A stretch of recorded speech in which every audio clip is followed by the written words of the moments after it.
Good afternoon, ladies and gents. It's the 8th of May, 2025, 80 years on since the end of World War II in Europe. And I just want to reflect on that for a few minutes and what that means compared to today's conflicts. Today, here in the UK and across Europe, people will be celebrating the end of the Second World War in Europe.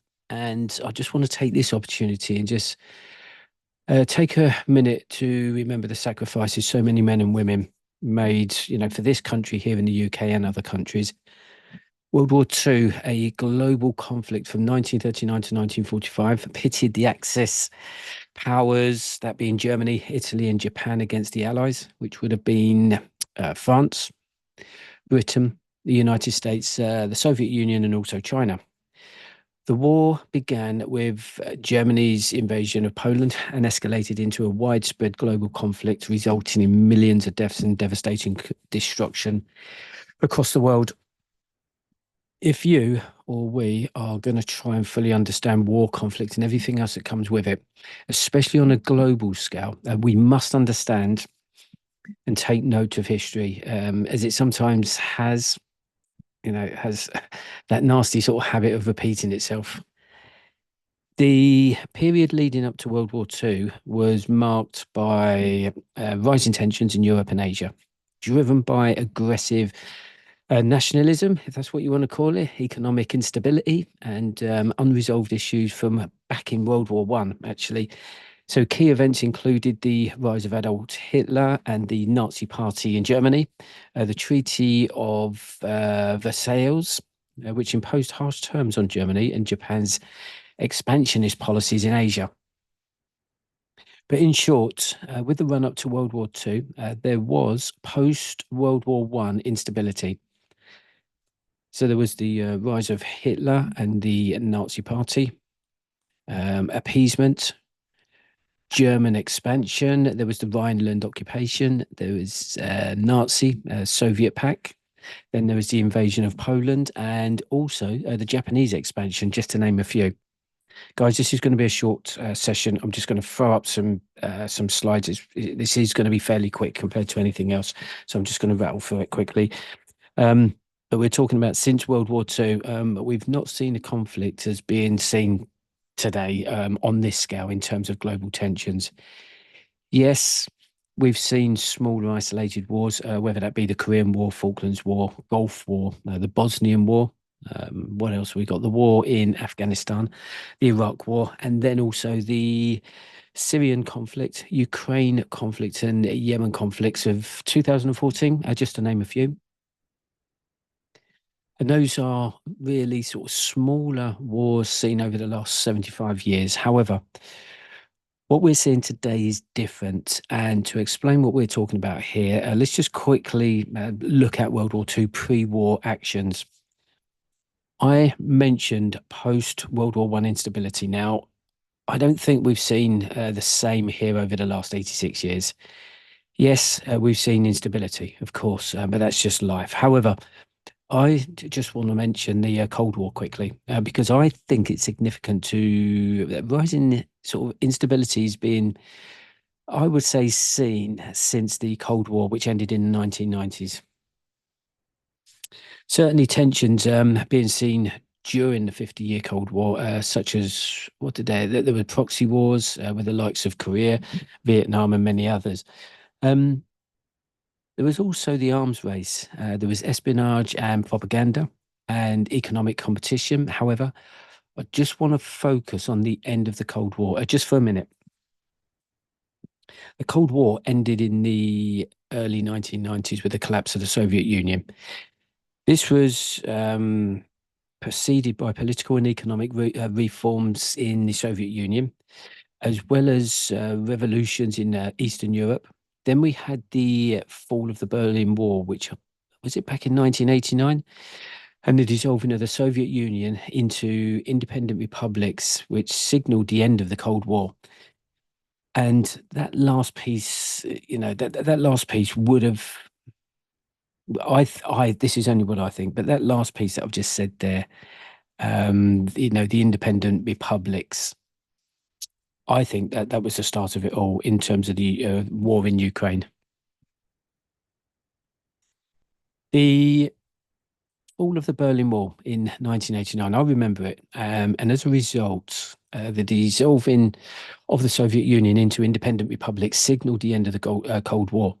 What started happening after that, though, was the expansion of the NATO alliance, which had at that time, so this is back in 1989, there would have been 16 member states or 16 countries with member status to NATO.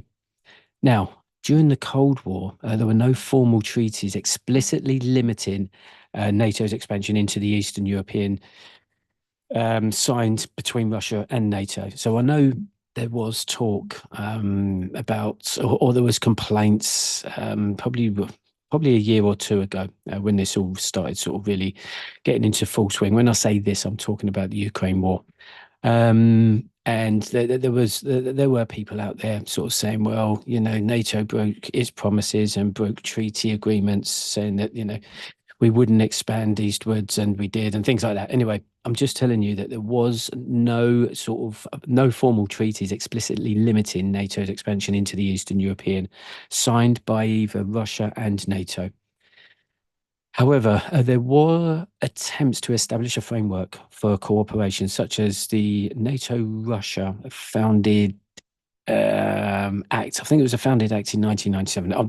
Don't quote me on that, but I think it was.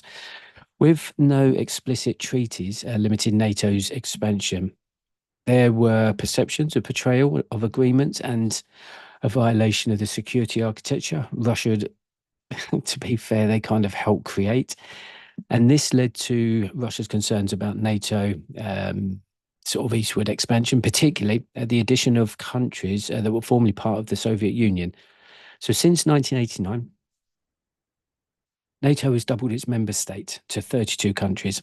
Obviously, that's going to be a concern for Russia, but more concerning for Putin are those republics that sort of broke away from the Soviet Union when the Cold War finished in the 90s. We can't not mention the Warsaw Pact as well, which was the Soviet Union's response to, well, it was the equivalent to NATO. So in total, there were 8 members of the Warsaw Pact. When the Soviet Union dissolved in 1991, so did the Warsaw Pact, I believe. I think it was both this, I think that as the Cold War ended, the Warsaw Pact and the Soviet Union dissolved.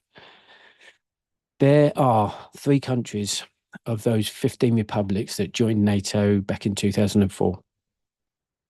That being Estonia, Latvia, Lithuania. And then there were the old members of the Warsaw Pact that would have joined NATO as well. That being, Bulgaria, Romania, Slovenia, Albania, Croatia, and as well as on top of that, you had the Czech Republic, Hungary, and Poland, all previous members of the Warsaw Pact. So 11 new NATO members as a result of the Cold War finishing. Right. To me, this is significant and something that should be considered when we talk about the war in Ukraine. I'm not for 1 minute saying that Putin is right when invading Ukraine, but you can see kind of why he feels threatened by NATO and the West. Ukraine will become a member of NATO. I'm quite sure of that, and Putin also knows that.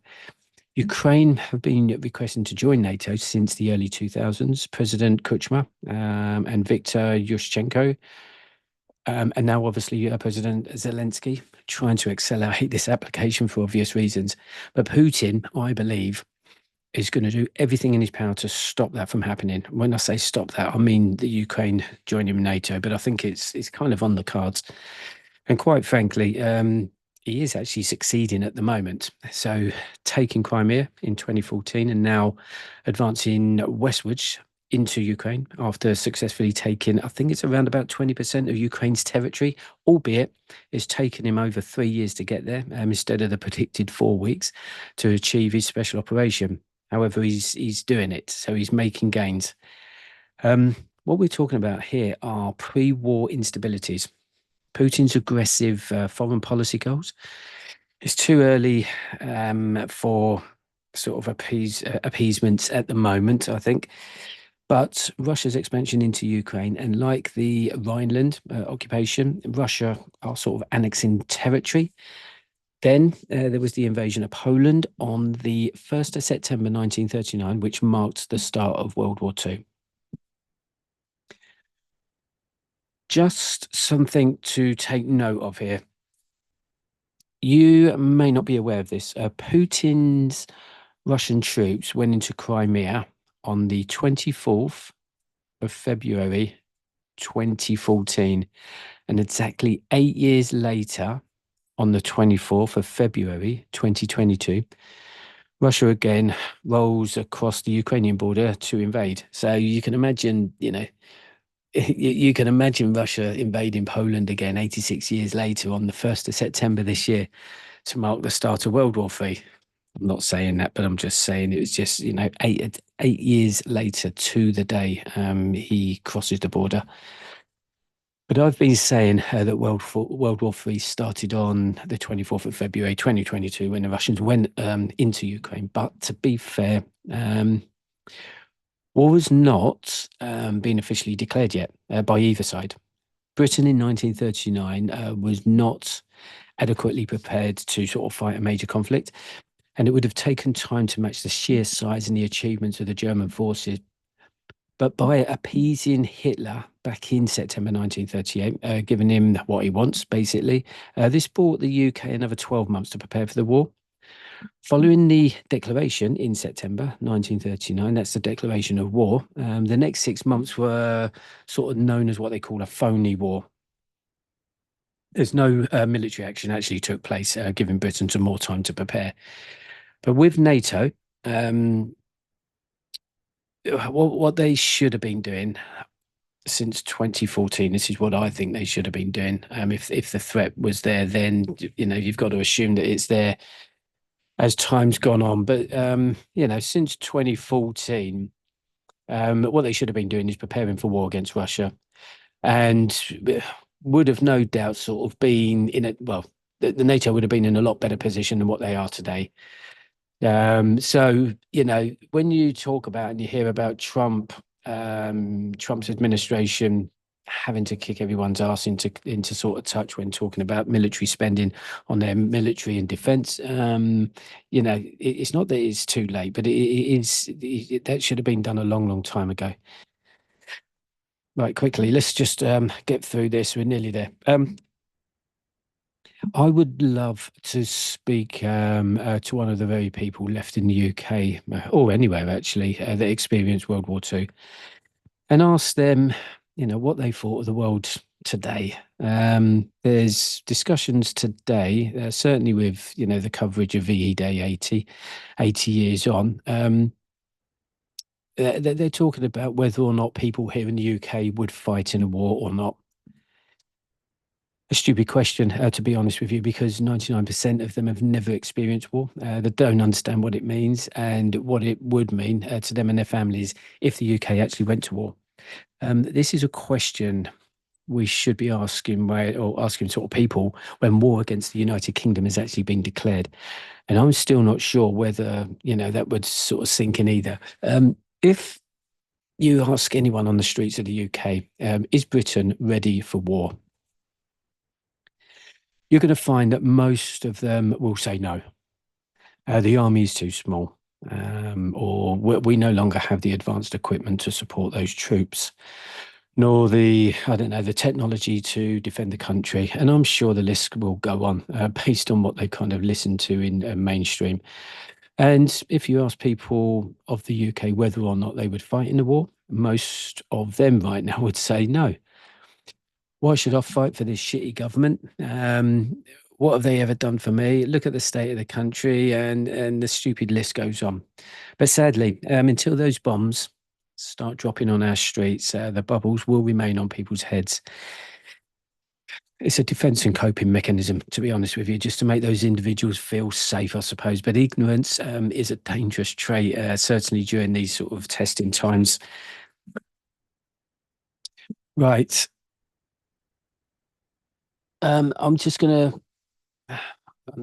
sort of wrap this up, okay? Because I just wanted to sort of do this video it is kind of a bit of a sound check as well, to be honest with you, just to see if the quality of the audio is a little bit better with this new mic. Um, Times have certainly changed over the last 80 to 86 years, since the beginning of World War II to now. And the technologies, or technology as an industry, has been a massive influential sort of factor to people's perceptions of life. We have information in the palms of our hands, providing us with real-time news as it happens.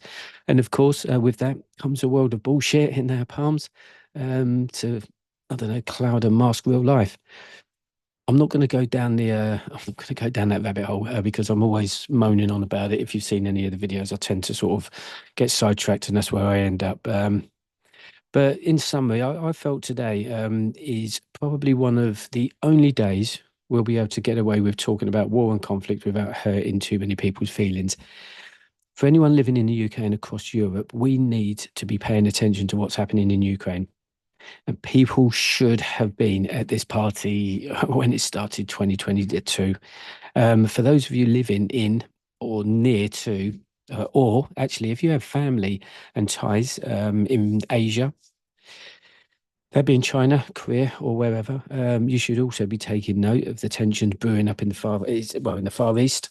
For friends and family currently in the Middle East, you too need to be keeping an eye and an ear on the ground.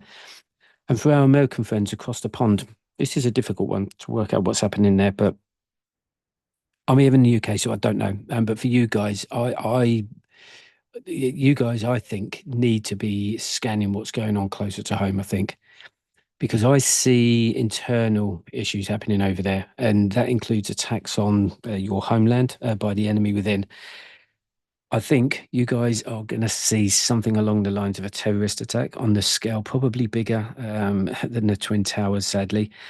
Um, it could quite possibly be something along the lines of a dirty bomb or severe attack on critical infrastructure that will send the masses into civil war. But guys, this is only speculation, as I don't see any conventional war being fought on US soil for probably a few years. I don't know. I just don't see that because where the United States is geographically located.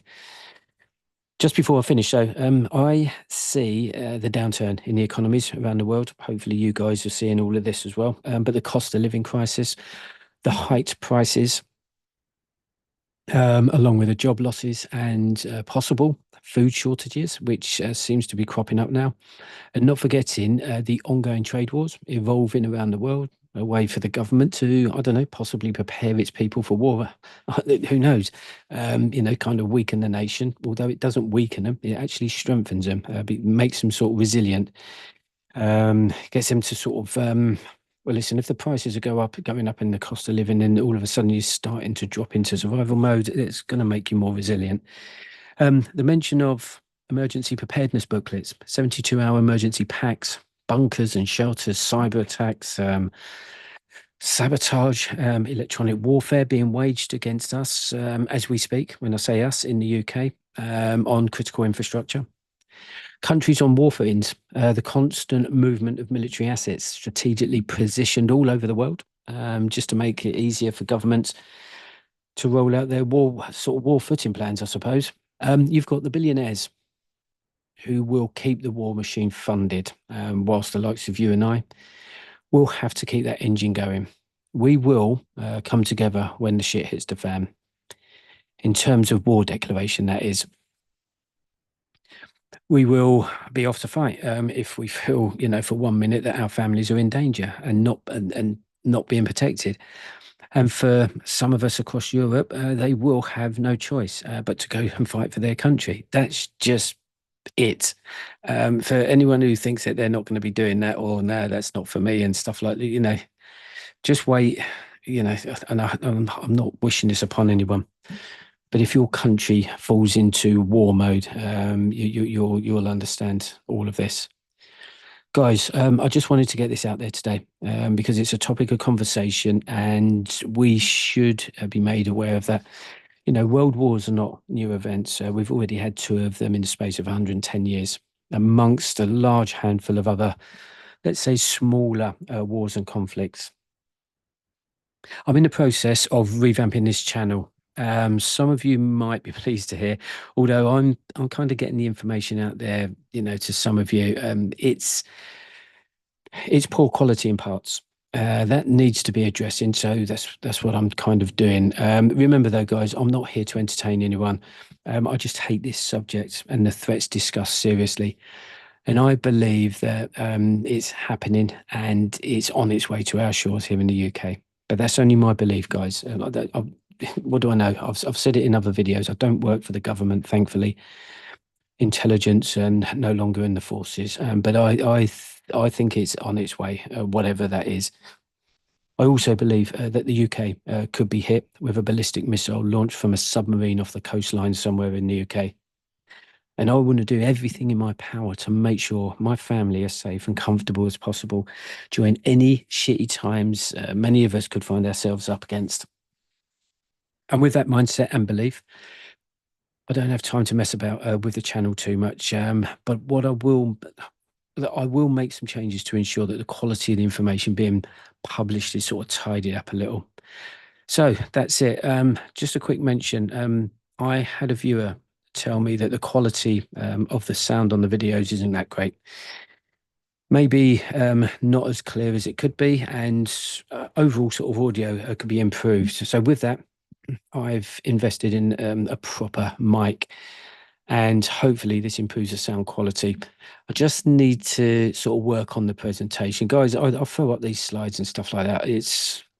I don't know how else to sort of present this, some of this information at the moment, but I'm kind of working on it.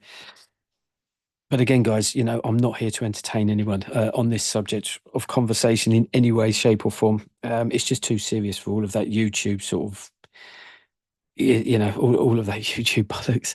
But I'll try and sort it out. If you can let me know if there's if there's still any sort of audio issues or not after listening to this session, and then I'll get it rectified for you, guys.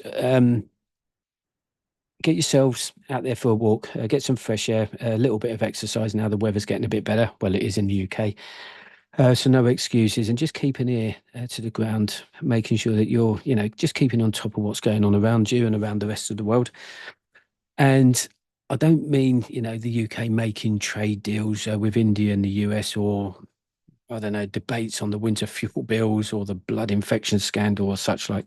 I'm talking about matters that can and will turn your lives upside down. And I just want to finish off by saying, God bless all of those who fought during the Second World War and for the millions who sacrificed everything for us.